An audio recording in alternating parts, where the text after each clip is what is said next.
A gente vai conversar agora com Verônica, ela que é a irmã de José Aderval. Quando a polícia divulgou ali que o seu irmão teria envolvimento com esse crime, foi um choque muito grande na época. Exatamente. Inclusive, nessa época, minha mãe, a mãe dele estava viva. E foi muita dor, até porque meu pai já tinha falecido e Aderval era como se fosse quem comandava a nossa família.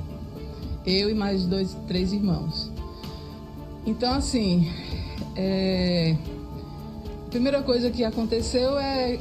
Então, o que é que a gente vai fazer? A gente vai apelar para quem? Porque a gente iria, se fosse outra pessoa, iria apelar para Aderval. Cadê Aderval? Aderval, a partir daí, começou a ter depressões. Ficou muito doente, vocês devem imaginar, e não tinha ninguém para nos apoiar. A primeira coisa que a gente pensa é assim, vamos ver direitos humanos, vamos para a polícia. Quem é que vai ajudar, sabe?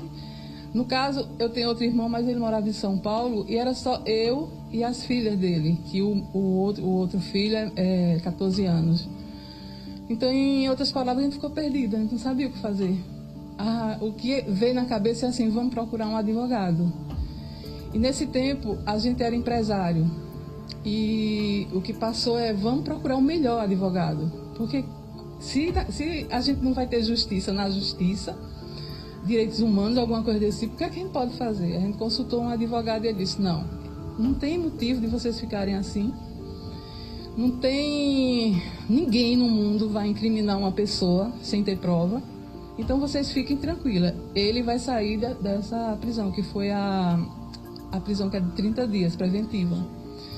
A gente sofreu muito, teve muitos problemas que eu não vou relatar agora, mas foi isso. Isso lá em 2001 ainda, quando a Maria Aparecida, ela foi encontrada morta, né? Logo depois da morte, as investigações aconteceram e aí o José Aderval, o marido dela, teve a prisão preventiva decretada. A gente recorda esse caso, nós temos inclusive imagens que mostramos aqui na TV Tribuna de uma reportagem que foi feita na época. A Maria Aparecida, ela tinha saído de um supermercado que fica no bairro da Torre, na zona norte do Recife. O corpo dela foi encontrado 25 quilômetros desse local, desse centro de compras, desse supermercado, justamente no lixão da cidade de Igaraçu, e o carro já estava em uma outra área. Estava também na zona norte, ali na área do Poço da Panela, que fica em Casa Forte. Esse carro, ele passou por uma perícia, as compras, elas ainda estavam dentro do veículo. A gente vai conversar também com Gisa. Gisa é afilhada do José Aderval, também acredita na inocência do empresário. Ele não teria motivos para todo mundo para praticar esse crime. Não teria, com certeza não. Até porque eles estavam, acho que, na melhor fase do casamento. Eles estavam muito engajados em movimento de igreja, encontro de casais e, tipo, fazia um ano já que eu morava dentro da casa dele. Já tinha a convivência bem ostensiva, que eu já tive a vida inteira, mas estava mais ainda nessa época. E eu vi o desespero dele, eu vi o desespero da família. Eu vi todo mundo se mobilizando numa busca desenfreada quando ela sumiu. Então, assim, hora nenhuma, nenhum familiar, quem conhecia a família, hora nenhuma acreditou que ele pudesse estar envolvido, como a gente sabe que ele não estava. Com relação às investigações, foram investigações complexas demais? Você percebia isso, que a polícia, digamos que estava meio perdida na época? Eu te confesso que eu achei que foi uma investigação cheia de falhas, porque na manhã do crime... Eu estava com a Aparecida na cozinha de casa, né? A gente se cumprimentou, que eu tomava café, inclusive antes das filhas dela, porque eu e Cássia, a gente estudava junto no cursinho e Gabriela ainda estava concluindo o colégio, né? E eu não fui chamada para depor em momento nenhum. Eu fui chamada só 8 anos depois. Como é que todo mundo foi chamado para depor e eu não fui? Então, para mim, já estava errado desde o começo. Alguma coisa estranha para mim tinha. Porque eu não fui chamada para depor, sendo uma das últimas pessoas a estar com ela. O que a Giza está falando para a gente, está explicando, é que esse processo, várias diligências foram realizadas durante 8 anos. A morte foi em 2001, até 2009, o Ministério Público de Pernambuco pedia ali novas diligências, e a Giza, que teve contato com a Maria Aparecida no dia em que ela desapareceu, o corpo dela foi encontrado justamente já no final do dia, horas depois que a família percebeu esse desaparecimento. Ela fica se questionando: por que é que eu não fui intimada, por que é que eu não fui ouvida pela equipe de investigação da Polícia Civil de Pernambuco? A prisão do José Aderval aconteceu 3 meses após a morte. Ele passou 30 dias preso, mas depois ele passou um longo período em liberdade. Sabia que estava sendo investigado, sabia que existia um processo contra ele, só que em 2022 ele foi surpreendido. No mês de outubro, ele foi surpreendido com o cumprimento de um mandado de prisão contra o José Aderval. Ele ficou preso e, infelizmente, em janeiro de 2024, o idoso, ele acabou morrendo. Nós conversamos com o advogado Célio Avelino, que acompanhou esse caso, e o advogado garantiu para a gente que essa prisão ela foi abusiva. Vamos acompanhar agora a entrevista que nós fizemos. Eu não fiquei só surpreso, eu fiquei decepcionado com a decisão. A alegação era que aquela prisão era para preservar a instituição criminal e a aplicação da lei penal. Ora, a instituição criminal naquela época já estava encerrada, não havia como prejudicar a instituição criminal. E a aplicação da lei penal, como se ele poderia fugir, nenhuma possibilidade disso. Era um homem já idoso, doente, não tinha nenhuma condição de fugir, e não era preciso, porque o processo ainda ia seguir, era uma pronúncia, ia demorar mais ainda. Quer dizer, uma prisão desnecessária e, com respeito que eu tenho a quem pensa o contrário, abusiva. Eu cheguei ao ponto de demonstrar que Aderval estava doente, estava muito doente, que a prisão não tinha condições de ele se tratar naquela prisão. Terminei por fim para dizer: Aderval quer ser julgado. Se ele não for julgado, ele vai morrer na prisão. E foi isso que aconteceu. Agora, dia 26, faz um ano isso. Qual foi a alegação do Tribunal de Justiça para que o Aderval continuasse preso? Uma das alegações era que, da alegação da juíza, para salvaguardar a instrução criminal e a aplicação da lei penal. Em relação à doença, ele dizia que no presídio ele poderia receber assistência médica. Um presídio superlotado não dá condições, dá dignidade à pessoa humana, quanto mais uma pessoa doente e idosa. E mais se manteve assim. São decisões burocráticas. Infelizmente, um pedido de soltura de um acusado tramita com a mesma importância, com a mesma velocidade de um convite para um casamento. Nada.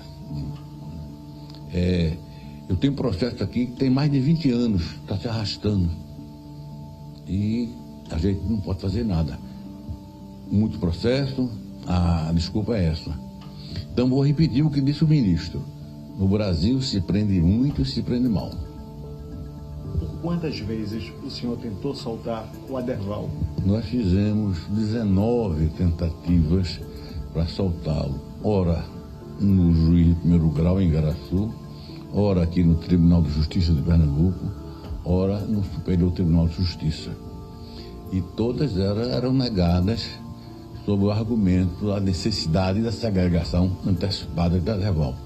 A gente dizia que ele estava doente, estava muito doente, estava grave, iria morrer na prisão se não fosse solto. Ele queria ser julgado, não queria morrer na prisão. E morreu na prisão. Doutor Célio Avelino, o senhor acredita que, caso o Aderval tivesse tido a oportunidade de passar pelo júri popular, ele seria absolvido? Se ele tivesse sido solto, possivelmente não teria morrido. Recebia assistência médica, se submeteria ao tribunal do júri e seria absolvido. Então a gente pode, assim, até dizer que morreu porque ficou preso. As provas nesse processo, o senhor encontrou indícios de que ele seria absolvido? Quais são esses indícios? O que está faltando assim, para o Ministério Público, para a Justiça, bater o martelo e falar: foi o Aderval culpado ou não? O Aderval realmente não tinha prova contra ele. O que existe com o Aderval eram só suposições, ilações, nenhuma prova concreta. Eu digo assim, até nem indício sério da participação dele nisso. Absolutamente nenhum. Então, era somente especulação. Imagine, um fato ocorre em 2001, ele vai preso em 2022, encontrar um culpado. Ninguém apresenta uma prova, um indício sério de que Aderval teria participação direta ou indireta. Mais ainda, nem motivação para isso. Não tinha. Absolutamente nenhuma. E acredito eu que o Ministério Público tinha conhecimento disso. Na cabeça do Ministério Público sabia que ele não poderia ser condenado, que não havia prova para condenação, e queria a prisão dele como uma punição antecipada. A morte do José Aderval, Moab, vai completar um ano agora no próximo domingo, e os parentes eles estão inconformados porque toda a família acredita que se o José Aderval, que já tinha problemas de saúde, estivesse em liberdade, ele conseguia sim fazer o tratamento, cuidar da própria saúde e aguardar o júri popular. E assim como os familiares, a defesa que o acompanhava, todo mundo acreditava que ele seria absolvido nesse júri popular, que ele não seria condenado. A gente vai conversar agora com a sobrinha do empresário do José Aderval, a Luana Aragão. Ela que também está acompanhando todo esse processo que infelizmente terminou dessa forma. Para a família são duas dores: a dor de ter perdido a Maria Aparecida assassinada lá em 2001 e no ano passado a morte do seu tio dentro da prisão, quando ele estava preso. Exato. Ele foi preso, foi uma surpresa, né? Porque ele estava dentro de casa, no endereço que foi informado pelos advogados. Assim que ele foi preso, ele já estava doente, já estava debilitado. E foi 1 ano e 3 meses de muito sofrimento, de luta para a família. Então a gente foi falar com todas as autoridades, pedindo para que ele tivesse uma prisão domiciliar, ou que ele tivesse acesso à saúde, a um médico, porque a saúde dele estava piorando, todo mundo estava vendo que ele ia morrer, né? E nada aconteceu, deixaram ele morrer lá dentro. Hoje, você está com a camisa aqui, os outros parentes também são vestidos com essa camisa, órfãos da justiça. Esse é o sentimento de todas vocês. Isso, quando a gente viu que ele ia realmente morrer, a gente se juntou toda a família, a gente gravou depoimentos que está nessa página do Instagram, é @órfãos da justiça, para quem quiser saber mais informações. Todos os depoimentos estão lá, dos 3 filhos, dos irmãos, da família de Cida, dos funcionários que estavam presentes, né? Então, de todo mundo que convivia 24 horas com o casal, e nunca ninguém viu Aderval nem aumentar o tom de voz com Cida, porque era um casal perfeito, era um casal muito amoroso, era um casal, era exemplo de ser visto.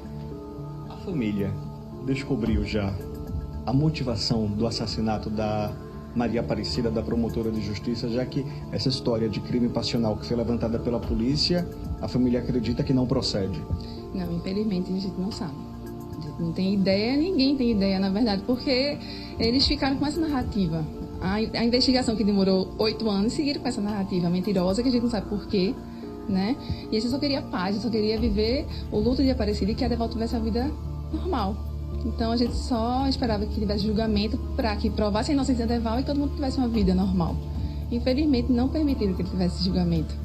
23 anos depois da morte, um julgamento que inclusive demorou bastante a acontecer, nem aconteceu. Nem aconteceu. E aí ele foi preso, como o doutor Célio Avelino já falou, por uma condenação que não foi condenada, né? Ele foi morto, considerado apenas acusado, não culpado, mas ele foi preso. 1 ano e 3 dias. Como é que a pessoa é presa se não teve julgamento, se não teve condenação? Só por ser acusado, não existe. Hoje vocês pretendem processar o Estado por conta da prisão do José Aderval? Com certeza, já está falando com alguns advogados e já está fazendo toda a petição para dar entrada sim. Agradece aqui a vocês a confiança na equipe do Brasil Urgente da TV Tribuna. É um caso, Moab, que realmente teve muita repercussão na época. Todos os telejornais noticiaram a morte da promotora de justiça, Maria Aparecida. Nós sabemos também que a Polícia Civil de Pernambuco teria apontado o José Aderval como mandante, que a família acredita que isso não aconteceu, que foi uma história fantasiada pelos investigadores, isso de acordo com a família, mas na época também os investigadores apontaram que esse crime, que a execução, ela teria sido praticada justamente por 4 pessoas. 4 pessoas praticaram o homicídio, o assassinato da promotora de justiça, e essas 4 pessoas faziam parte de uma quadrilha que até hoje atua. A gente sabe que a quadrilha do Thundercats, que age ali na zona oeste da capital pernambucana, e teria uma outra pessoa envolvida também, que seria a articuladora, que teria feito o contato com o mandante e também com os executores. Mas para a família, o José Aderval, ele é inocente, ele morreu inocente e sequer teve a chance de ser julgado durante o júri popular. Voltamos ao estúdio. Moab.